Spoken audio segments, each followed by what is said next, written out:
Regard, œil avisé, prunelles aiguisées, la midinale est aux aguets. Par Pierre Jacquemin, tous les jours, à 12h30.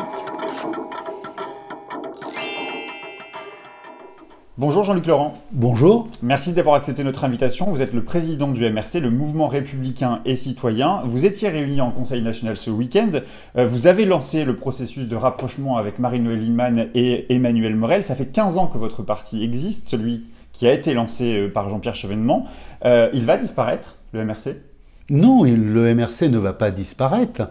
Il participe à la construction d'une formation politique nouvelle et c'est pourquoi nous avons décidé à l'unanimité de nous inscrire, fort de l'expérience que nous avons déjà du dialogue et du travail en commun avec l'Union et l'Espoir animé par Emmanuel Morel et Marie-Noëlle Lienemann. Nous avons organisé des rencontres politiques le 9 juin dernier, puis nos universités de rentrée ensemble. Nous avons constaté de larges convergences.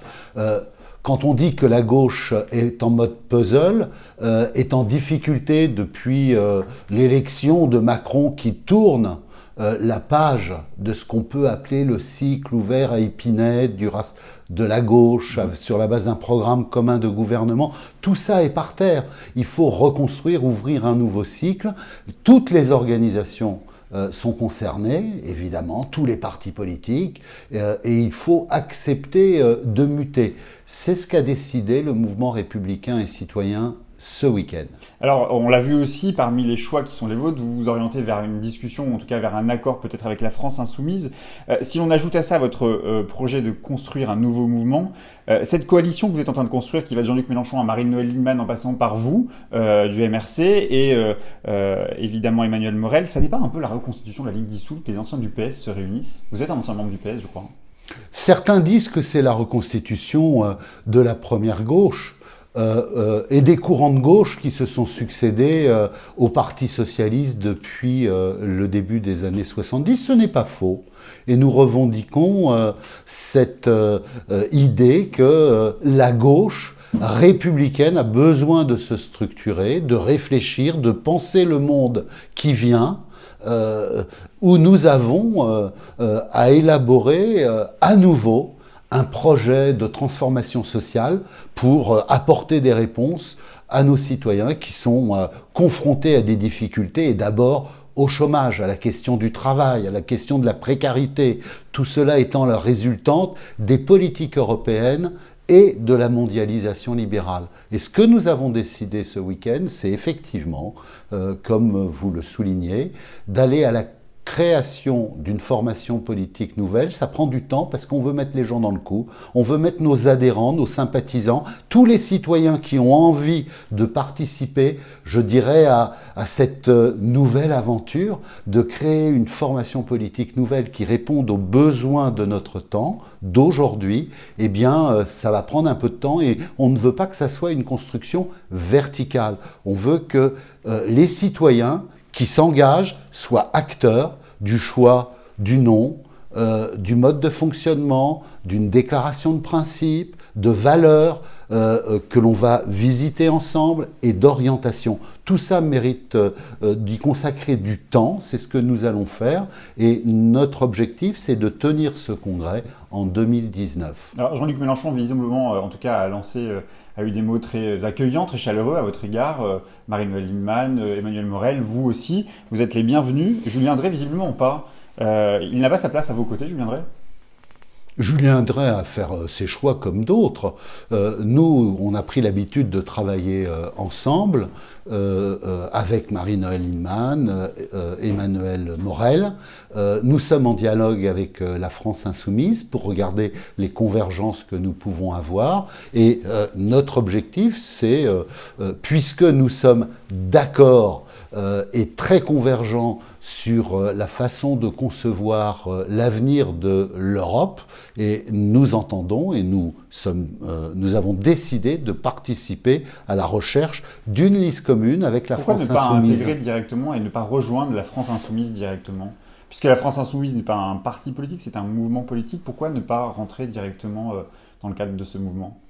Le mouvement républicain et citoyen vient de loin. Si on regarde les fondations, on vient du CERES, du milieu des années 60, avec Chevènement, Mottchan, Georges Sarr. Mais il y a eu des mutations. Et ces mutations ont conduit à nous transformer en socialisme et république, puis à créer le mouvement des citoyens. Lorsqu'on a constaté qu'on ne pouvait plus peser sur le cours des choses à l'intérieur du PS, on a cherché à peser de l'extérieur. Parce que nous ne sommes pas dans un fétichisme d'organisation. Ce qui compte pour nous, ce sont les idées, les projets. Donc nous travaillons pour examiner les convergences qui sont fortes avec la France insoumise et Jean-Luc Mélenchon pour les élections européennes. Le reste viendra de surcroît. Ce n'est pas la question du jour. Sur l'Europe, justement, c'est quoi la ligne du MRC? On rentre, on sort, on continue d'exister au sein de l'Union européenne. Certains de vos amis, je crois, sont favorables à l'idée de renationaliser l'euro. C'est compatible avec un plan A, celui que présente Jean-Luc Mélenchon? Tout à fait.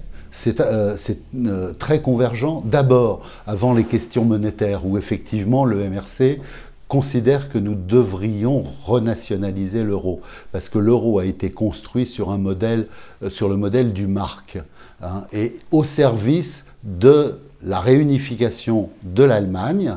À l'époque, cette période est derrière nous. Il faudrait concevoir quelque chose d'autre qui donne davantage de possibilités de souplesse et de développement économique, ce qui n'est pas le cas avec la monnaie unique telle qu'on la connaît aujourd'hui. Donc nous sommes pour faire évoluer la monnaie unique vers une monnaie commune, ou ce qu'on appelle au niveau du MRC la renationalisation de l'euro. Mais le cœur est d'abord de revoir le statut de la Banque centrale européenne, qui ne peut pas être une banque centrale à l'échelle de la zone euro pour, je dirais, pour mettre en place des politiques qui ne sont pas sous le contrôle des citoyens, c'est-à-dire des nations qui constituent la zone euro. Donc il y a la question de la banque centrale, mais il y a aussi la question des politiques d'austérité, des politiques de convergence. On ne peut pas en rester. Et vous voyez ce qui se passe en Allemagne aujourd'hui, les élections en Bavière. Évidemment, je ne partage pas les valeurs, le combat de la droite allemande. Mais il faut constater que nous avons en Europe des foyers d'instabilité. Et on ne peut pas laisser l'Europe prise en étau au niveau de chacun des pays entre les libéraux, d'une part, et les identitaires, d'autre part. Il faut faire entendre une voix différente, une voix qui repose sur la volonté des nations, que l'on respecte. Et il faut que l'Europe se construise sur la base des nations. C'est pourquoi le MRC considère qu'il faut faire évoluer l'Union européenne vers une confédération d'États-nations. Vous allez plaider, je reviens un peu sur la gauche, vous étiez aussi, ce week-end c'était l'occasion de lancer les premières causeries de nos causes communes où vous avez annoncé vouloir reconstruire la gauche. Est-ce que vous allez plaider justement dans le cadre des discussions que vous allez avoir avec la France Insoumise vers un rassemblement avec les Verts, Génération, les communistes? Est-ce que vous allez plaider ça auprès de Jean-Luc Mélenchon? Nous avons toujours été attachés au rassemblement de toute la gauche. Voilà. Nous pensons que la gauche, qui est aujourd'hui en mode puzzle, qui est complètement émiettée, qui doit se réarmer idéologiquement, se reconstruire sur la base d'un projet, a besoin d'être rassemblée, mais pas rassemblée pour rassembler, rassemblée sur la base d'idées, de projets.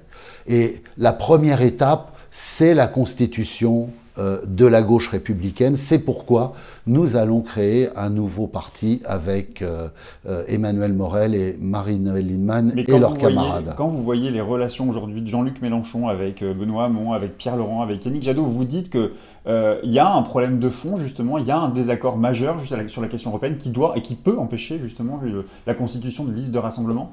Ou est-ce que justement il n'y a pas tant de différence que ça et que ça devrait aboutir sur une liste de rassemblement? Ah, ça ne peut pas aboutir sur une liste de rassemblement au regard des différences qui existent entre les personnalités et les organisations politiques que vous évoquez. Moi, j'ai entendu Benoît Hamon qui indique que dans l'Union européenne et dans les traités tels qu'ils sont, il y a des marges de manœuvre. Moi, je réponds non, il n'y a pas de marge de manœuvre. Nous subissons un carcan, le carcan de l'austérité. Et il faut desserrer ce carcan, il faut y mettre fin, pour justement qu'on renoue avec le progrès, la réduction du chômage, la croissance, le bien-être au niveau européen.